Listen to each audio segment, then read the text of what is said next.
My name is Morgan Fletcher. At my billionaire grandmother's final asset announcement in our Napa Valley estate, they branded me a thief right in front of everyone who had ever pretended to care. My mother Denise rose first, her designer heels clicking like a judge's gavel, a cold smirk on her face, as she said, "Money really does reveal people's true colors." My father Alan leaned forward, voice low and cutting, "This family never taught you to live so dishonestly." My younger sister Chelsea curled her lip and added with venom, "Sis, haven't you acted enough? Stop craving what isn't yours." The room fell dead silent. Every pair of eyes turned to me, accusing, convinced, waiting for me to crumble. Whispers rippled like poison nods of agreement, spreading fast as if my guilt was already written in stone. I sat there, hands clenched tight under the table, heart pounding, but I didn't say a word. Because right then, my grandmother Helen's quiet warning from months ago echoed clearly in my mind. If they come for you, don't rush to fight back. Let the truth do the talking. The attorney, Mr. Langley, closed his leather folder with deliberate calm and said, "Your grandmother anticipated this exact moment." He turned his laptop toward the large screen mounted above the fireplace. In that instant, the air in the room changed, thickened with a dread no one could name yet. The hidden camera began to play. If you've ever been wrongly accused by family over money, or watched loved ones completely change after a will was read, drop your story in the comments below. How did you handle it? And if this opening feels all too familiar, stick around to see how the truth turned everything upside down. As the first frames flickered on the screen, my mind snapped back to how the afternoon had started, just us gathering in that same room, waiting for everything to unfold. The office felt both familiar and foreign. Dark oak panels lined the walls, absorbing the late afternoon light that poured through the floor-to-ceiling windows overlooking endless rows of vines stretching across Napa Valley. The air carried a faint, earthy scent from the open fields outside, mixed with the subtle leather aroma from the high-backed chairs arranged around the long mahogany table. A small fire crackled in the stone fireplace, more for tradition than need on a mild California day. Everyone arrived dressed like it was a board meeting rather than a family matter. Mom wore a sleek black sheath dress that hugged her figure, paired with heels sharp enough to match her expression. Dad had chosen a charcoal suit tie knotted perfectly, exuding the quiet authority he always projected in business settings. Chelsea sparkled with layered necklaces and bracelets that caught the light every time she moved, scrolling through her phone without a care. Aunt Marcia clutched a designer handbag on her lap, her outfit polished but slightly overstated, as if she wanted to remind everyone she still belonged in this world. I took the chair in the corner, the one slightly removed from the main circle, the same spot Grandma Helen used to save for me during visits. From there, I watched them settle in. Dad claimed the head of the table without discussion, leaning back, as though the estate already belonged to him. Mom sat to his right, glancing at her watch every few minutes, fingers tapping impatiently. Chelsea dropped into the seat across from her legs, crossed, already complaining about the drive from the city. Aunt Marcia hovered before choosing a spot near Mom, offering tight smiles and small talk about the weather. Mr. Langley hadn't arrived yet, so the room filled with superficial chatter. Dad mentioned recent wine auction prices, noting how the vineyard's reputation kept pushing values higher. Mom agreed, adding comments about potential expansions she had researched. Chelsea chimed in with stories of influencers she knew who wanted private tours, turning the conversation toward branding opportunities. Aunt Marcia nodded along, asking about resale values for some of the smaller lots on the edge of the property. No one brought up Grandma. Not her laugh echoing through the halls during harvest season, not the way she'd sit by those windows sketching new label designs late into the evening. It was as if her absence was just a formality, a brief pause before discussing what really mattered: the assets. I stayed quiet, tracing the grain of the wood on the armrest with my thumb. Being here again stirred memories I wasn't ready to share with them. The last time I'd sat in this exact chair, Grandma had been alive, showing me updated trust documents and asking my thoughts on scholarships for local kids who couldn't afford college. She trusted my judgment because I never asked for anything in return. As the minutes dragged, I noticed small details that felt off. Mr. Langley's briefcase was already on the side table placed there earlier by staff, but he stepped in only after everyone was seated. His greeting was professional eyes scanning the room before lingering on me a fraction longer than usual, like he was checking I was ready for what came next. Then my gaze drifted to the wall behind him. One of the framed vineyard photographs hung slightly crooked, not enough for most people to notice, but I remembered helping Grandma straighten it during my last visit. She had laughed about her arthritis making simple tasks harder. Now it was off by maybe an inch. Odd, considering how particular the housekeeping staff was. The conversation lulled as Mr. Langley organized his papers. Dad cleared his throat, steering talk back to market trends, predicting another record year for premium Cabernet. Mom pulled up something on her phone showing Chelsea an article about luxury wine investments. Aunt Marcia leaned in, asking questions that revealed she'd been doing her own research. I shifted in my seat, feeling the weight of their words. They spoke about the estate like a portfolio, not a home where Grandma had built everything from scratch after Grandpa passed young. She started with a single plot, turning it into one of California's most respected labels through sheer determination. Yet here they were already dividing pieces in their minds. Mr. Langley finally adjusted his glasses and opened the main folder. The room quieted instantly, chairs creaking as everyone leaned forward. He began with preliminary remarks about the legal process, his voice steady and neutral. I caught him glancing my way again, a subtle nod that no one else seemed to notice. Outside the windows, the sun dipped lower, casting golden light across the vines. It was the kind of evening Grandma loved, most peaceful, full of promise. But inside, tension built like an approaching storm. They had no idea what was coming, but something in the air, in those small, misplaced details, told me Grandma had made sure the truth wouldn't stay hidden. That crooked photograph on the wall pulled my thoughts further back to the day everything changed for Grandma Helen, when she discovered the forged signature on a critical vineyard transfer contract. She had called me that weekend, voice steady but edged with something I rarely heard from her, anger mixed with disappointment. I drove up from San Francisco right away, the familiar route winding through rolling hills until the estate came into view.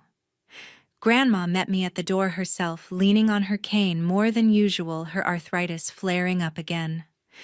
We went straight to her private study where she spread out the documents on the desk.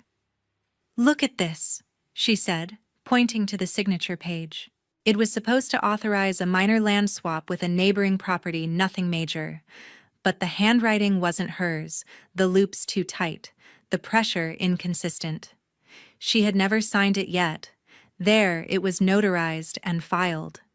Someone had imitated her mark well enough to fool initial checks, but not her. She knew her own hand like she knew every vine on the property. We spent hours going over it. Grandma explained how the contract could open doors to larger deals she never intended, potentially diluting control of the core vineyards she had fought decades to protect. She suspected it came from within the family circle, people with access to samples of her writing, people who stood to gain from loosening her grip. That realization hit her hard. The woman who had built an empire from a single inherited plot after Grandpa died young, who had outnegotiated bankers and competitors without ever raising her voice, now faced betrayal from her own blood. It was after that incident that she made the decision. She consulted Mr. Langley privately, then quietly had additional security cameras installed in the storage rooms and guest areas, places where sensitive papers and valuables were kept. In California, as the property owner, she had every right to monitor her own home without notifying family members, especially when protecting against potential fraud. She told me about it one evening as we walked slowly along the paths between the vines, her arm linked through mine for support. Those weekend visits became my anchor. I would leave the city early Saturday morning, arriving before the fog fully lifted from the valley. Grandma waited on the porch with coffee, and we'd start with a gentle stroll through the rows of Cabernet grapes, her favorite. She moved carefully, pausing to touch the leaves or check the soil, sharing stories of the early days, buying that first parcel with savings from waiting tables, planting by hand, learning winemaking from books and trial. "No one handed me this," she'd say, eyes bright, despite the pain in her joints. "I earned every acre." Back inside, we'd review charity reports together. Grandma had set up a foundation years ago for rural California kids' scholarships, covering tuition books, even living expenses for those from farming families who dreamed beyond the fields. She wanted them to have options she never did growing up. I helped sort applications, reading essays from teenagers, talking about veterinary school or engineering kids who reminded her of her younger self. We discussed which ones showed real grit, debating over tea in the afternoons. But beneath the routine, her loneliness surfaced more often. She spoke openly about noticing patterns, how Mom and Dad's visits coincided with needing approvals for their own ventures, how conversations always circled back to expansion ideas that benefited them. "They see numbers," she confessed once, staring out at the horizon. "Not the land, not the legacy. Just what it can buy." It hurt her deeply, realizing her daughter and son-in-law prioritized growth projections over the woman who made it possible. One quiet Sunday, as sunlight faded across the vineyard, Grandma took my hand in hers, her fingers thin but strong. "Morgan," she said softly, "if anything happens, promise me you'll trust the process. I've put things in place to make sure the right person carries this forward, the one who values it for what it truly is." She didn't elaborate on the details, no mention of specific evidence or recordings, just that assurance everything would come clear when needed. I squeezed her hand, promising without fully understanding the weight of what she meant. Those moments sustained me. Driving back to the city that night, I felt privileged to be the one she confided in, the one who listened without an agenda. Grandma never asked for favors in return. She simply wanted company, honesty, someone to share the burden of what she had built. And in protecting that, she prepared for the worst, ensuring no one could twist her intentions after she was gone. Mr. Langley cleared his throat and began reading the will in his measured, professional tone, starting with the smaller bequests, as Grandma had specified.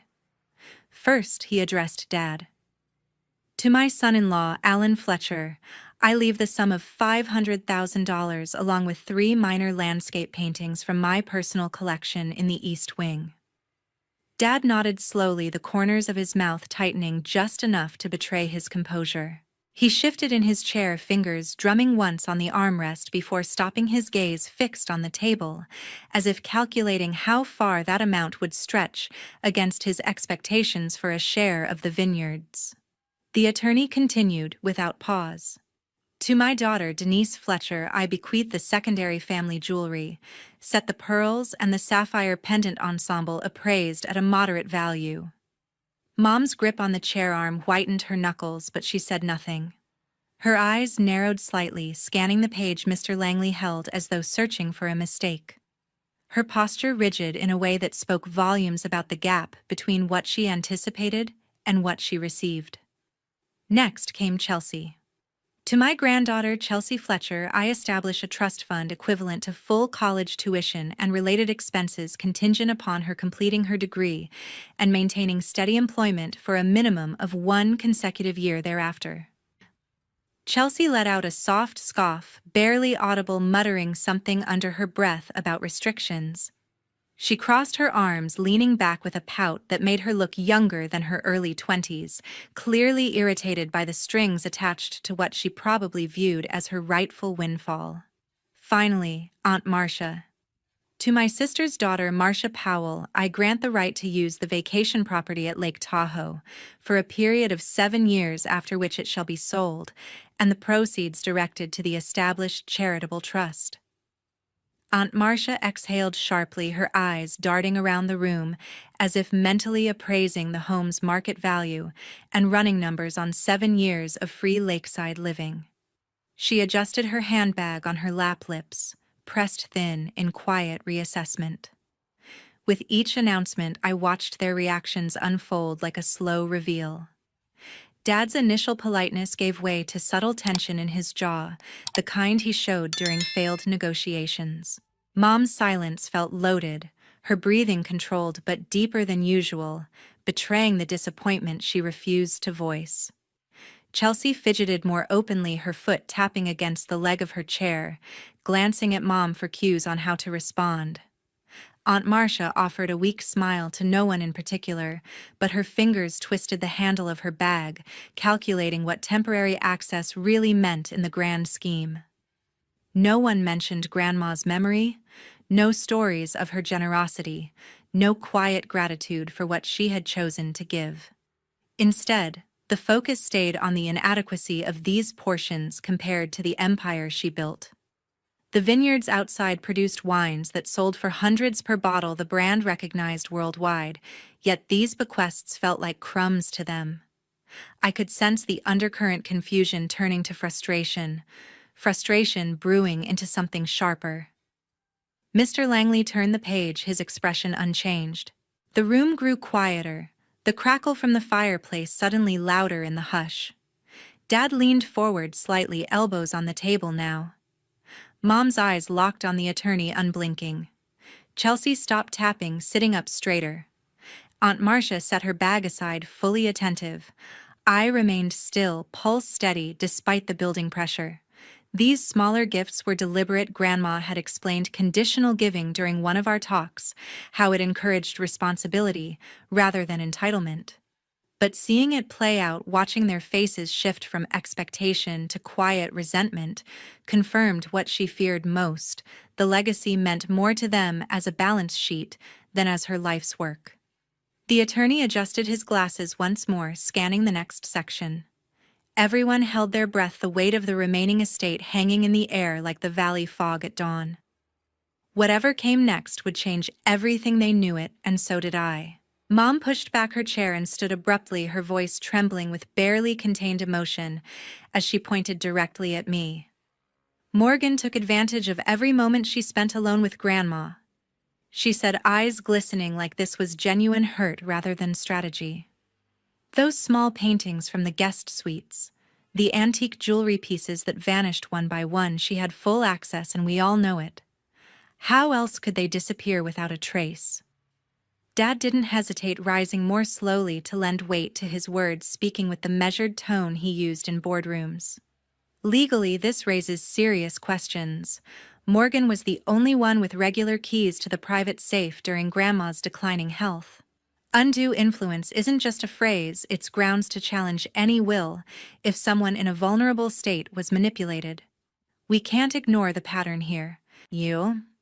Chelsea jumped in before I could process Dad's calculated strike, her tone dripping with sarcasm as she rolled her eyes dramatically. Oh please, the perfect granddaughter act was always suspicious, showing up every weekend playing the devoted one while the rest of us had lives. It was all about positioning yourself, wasn't it? Pretending to care so deeply when really you were just waiting for the payoff. Aunt Marcia cleared her throat softly, adding her piece with outstanding voice, calm but pointed. I hate to bring this up, but a friend in the antiques circle mentioned seeing someone matching Morgan's description at a valuation shop in San Francisco last year. Nothing concrete, of course, but it does make you wonder about those missing items. The accusations hit from every side, overlapping before I could respond to one. I opened my mouth to explain that Grandma herself had asked me to catalog certain pieces for insurance updates, that everything I touched was at her direct request, but Mom cut me off with a sharp, "How convenient that only you were there to witness it." Dad continued over her, building his case. Access plus opportunity equals responsibility. If valuables went missing under your watch, Morgan, the burden falls on you to prove otherwise. Chelsea laughed lightly, a sound that cut deeper than shouting. Come on, admit it. The caring routine was just a long game. All those visits weren't free. Even Aunt Marcia nodded along, murmuring about how patterns don't lie. I tried again, voice steady despite the heat rising in my chest. Grandma trusted me with those things because she wanted updates for the foundation records. I never trusted you. Mom interrupted, voice cracking for effect. She was frail, confused at times. You were in the perfect position to sway her. The room closed in their words, layering like a net I couldn't escape. Dad's legal framing made it sound official. Mom's emotional pleas tugged at doubt. Chelsea's barbs turned it personal. Aunt Marcia's second-hand rumor added credibility from outside. They fed off each other, building momentum without pause. I glanced at Mr. Langley, hoping for intervention, but he remained composed, watching the exchange unfold exactly as planned. The air grew thick, almost hard to breathe, the once familiar office now a courtroom where I stood accused without a proper defense. They didn't yell, that would have been easier to counter. Instead, it was this coordinated assault, emotion, logic, mockery, hearsay, all aimed at painting me as the opportunist who'd stolen not just objects, but Grandma's final wishes. My hands trembled beneath the table, but I held my tongue, remembering her advice more vividly than ever. The truth would surface soon enough. Mr. Langley raised one hand palm out, his voice, cutting through the barrage with quiet authority that demanded instant compliance. Enough, he said, calm but unyielding. Mrs. Helen Fletcher foresaw this exact reaction after the forged contract incident and prepared accordingly. She left clear instructions and evidence to address any attempts to distort her intentions. He opened the laptop, fully connecting it to the large wall-mounted screen with practiced efficiency. The room went still, the earlier venom hanging unresolved as everyone turned toward the display. The first clip began without introduction.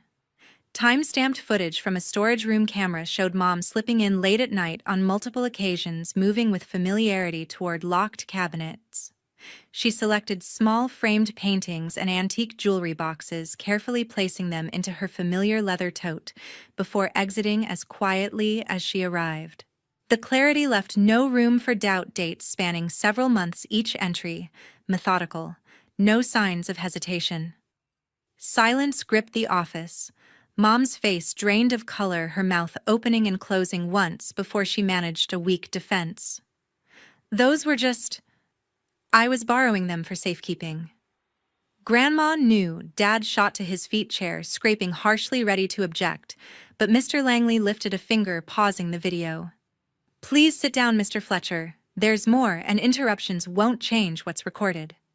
He advanced to the next file, a short audio segment, voice identification labels marking the speakers clearly.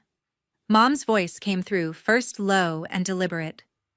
If we pin the missing items on Morgan, no one will question contesting the will. She's the only one with constant access. Dad responded, tone calculated. Exactly. Undue influence claim holds weight when valuables disappear under one person's watch. We control the narrative, secure the vineyards and the investment funds. The clip ended abruptly, Mr. Langley noting it was only a portion, the full recording preserved for legal proceedings if needed. He didn't play everything, holding back to maintain leverage. I stared at the frozen screen, a wave of shock crashing over me, quickly hardening into raw anger. Hearing my own parents, Mom who had carried me, Dad who taught me to ride a bike on these grounds, plotting so coldly to frame me, felt like a physical blow. Their words weren't heated arguments. They were strategic, detached, as if destroying my reputation was just another business move to seize control of what Grandma built. Mom sank back into her seat, hands covering her face briefly before dropping to reveal wide, panicked eyes. Dad remained standing a moment longer, jaw clenched, searching for an angle that wasn't there. Chelsea's earlier smirk vanished, replaced by uneasy shifting. Aunt Marcia looked away, suddenly fascinated by her nails. The warmth from the fireplace did nothing against the chill settling over everything. What had been a coordinated attack minutes ago now crumbled under undeniable proof. Mom's emotional accusations, Dad's legal threats, Chelsea's barbs. They all rang hollow against the evidence Grandma had gathered. Mr. Langley let the silence stretch, ensuring the impact landed fully. He closed the laptop partially, his expression unchanged. These recordings were made on private property with full legal authority. Any attempt to dispute their validity will only reinforce Mrs. Fletcher's concerns. I felt the shift inside me, relief mixed with profound sadness. Grandma hadn't just predicted this. She had protected me from it, turning their scheme against them. The parents I thought I knew were capable of this level of calculation, willing to sacrifice my name for financial gain. Dad finally sat, voice strained. There must be context. Mr. Langley cut him off gently but firmly. Context will be examined in due course if necessary through proper channels. Mom whispered something inaudible, tears starting now, but they felt more like defeat than remorse. The plot they discussed so casually was exposed, their plan to contest and redirect the estate's core assets laid bare. Anger burned steady in my chest, but I stayed composed. Grandma's warning holding me together. This wasn't the end, far from it. The truth was only beginning to unfold. Mr. Langley clicked to the final file, his movements deliberate as the screen adjusted once more. Grandma Helen appeared seated in her bedroom armchair by the wide window, the golden hues of sunset filtering through and casting a warm glow over the distant vines. She looked frailer than in my recent memories, wrapped in her favorite shawl, but her eyes held that familiar, sharp clarity. She spoke directly to the camera, voice soft, yet unwavering. I've made my choices. She began, pausing to steady her breath. Morgan, you were the only one who showed up without expecting something back. You listened. You cared. You shared the quiet days when no one else bothered. That's why the remainder of my estate, the Napa Valley residence, the vineyards, the wine label, the investment portfolio goes entirely to you. Mom let out a sharp gasp, hand flying to her mouth. Dad froze, face tightening as the words sank in. Grandma continued without flourish. This includes the plans we discussed for expanding educational support scholarships and programs for rural California children who need a real chance at college or trade skills. You'll know how to honor that. She turned slightly toward the lens as if addressing the room we now occupied. Denise Allen, I see the greed that drove you. Attempts to twist my intentions to undermine the one person who was genuinely here won't succeed. My decisions are final, backed by every legal safeguard available. Challenge them and you'll face consequences through the courts and authorities. Her tone carried no bitterness, just resolute fact. Truth protects those who deserve it, that's all. The video ended abruptly, the screen fading to black. The office felt suspended in that moment. Mom stared ahead, tears spilling silently now, her earlier composure shattered. Dad gripped the table, edge knuckles pale, processing the complete reversal. Chelsea slumped back, all fight gone from her posture. Aunt Marcia kept her gaze down, avoiding everyone's eyes. I sat motionless, a rush of emotions flooding through me, grief for hearing Grandma's voice again, validation that she had trusted me completely, and a deep ache at how far things had fallen with my own parents. She hadn't ranted or accused dramatically. She stated realities plainly, ensuring her legacy went where it belonged. Mr. Langley let the weight settle before speaking. As Mrs. Fletcher outlined, the will includes robust protections. Any contest will trigger enforcement of the terms she referenced. Dad found his voice first strained. This can't. There has to be room for review. The attorney shook his head. Review was anticipated and prepared for. Copies of all evidence are secured with multiple parties. Mom whispered. She couldn't have meant. But Grandma's recorded words left no ambiguity. The estate, everything beyond the minor bequests already read, was mine, tied to the vision we shared for helping kids from backgrounds like hers, from families working the land without easy paths forward. Chelsea shifted uncomfortably, glancing between our parents. Aunt Marcia remained silent, the outsider now fully aware of the family's fracture. Grandma's final message echoed in my mind, not just the inheritance but the quiet strength behind it. She chose clarity over confrontation, justice through preparation, rather than spectacle. And in doing so, she shielded what mattered most. The room stayed heavy, no one ready to break the spell her presence had cast one last time. Months later, Mom and Dad faced the consequences they couldn't negotiate away. Civil suits moved forward, steadily filed by the estate's legal team to recover the value of stolen items. Criminal charges followed: misdemeanor theft and attempted fraud, serious enough in California to damage reputations in tight-knit industries like wine. Invitations to tastings and industry events dried up. Longtime contacts kept distance, wary of association. Their names appeared in local reports, not headlines, but enough to close doors that once opened easily. I heard about it through Mr. Langley's updates, never directly from them. Attempts at contact came: emails, voicemails, even a letter forwarded by the attorney, but I let the legal barriers do their job. Restraining orders weren't necessary. A clear no-contact instruction through counsel sufficed. I declined every apology, every request for a meeting. Some bridges once burned stay that way. Chelsea reached out once, a short message asking if we could talk. I didn't respond. Aunt Marcia sent a card expressing regret, but it felt more like covering bases than genuine remorse. I filed them all away, focusing instead on what came next. The estate settled fully into my name.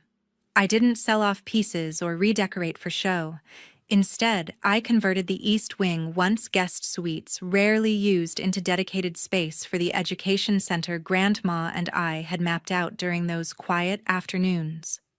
Architects and contractors transformed rooms into classrooms and offices, preserving the original architecture while adding modern learning areas.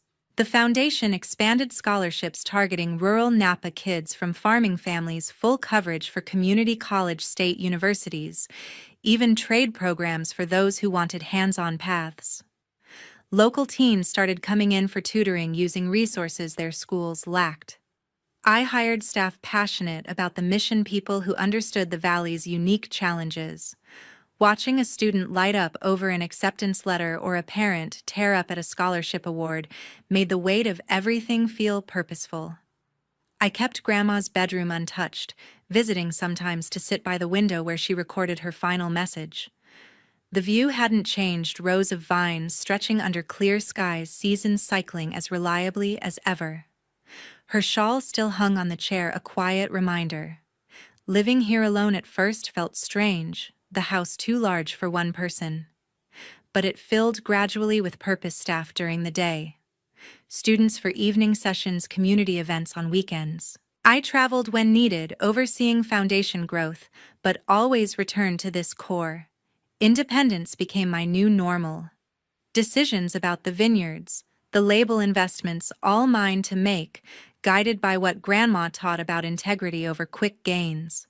Profits funded more programs, creating a cycle she would have approved. Cutting ties completely wasn't easy. Birthdays passed without calls, holidays without obligation. Some nights, old memories surfaced, the good ones, before greed overshadowed everything. But I didn't second-guess the boundary. Protecting my peace meant accepting that family isn't always blood. Sometimes it's the connections you choose and nurture. Grandma's legacy taught me that truth once revealed demands action. Hers was building something lasting from nothing. Mine became honoring that by giving others the tools she never had. Strength isn't in holding on, it's knowing when to let go and build forward. Money exposes character, but character determines what you do with what's left. I chose to create opportunity where none existed, turning inheritance into impact. And in doing so, I found the freedom Grandma always wanted for me, living authentically without looking back.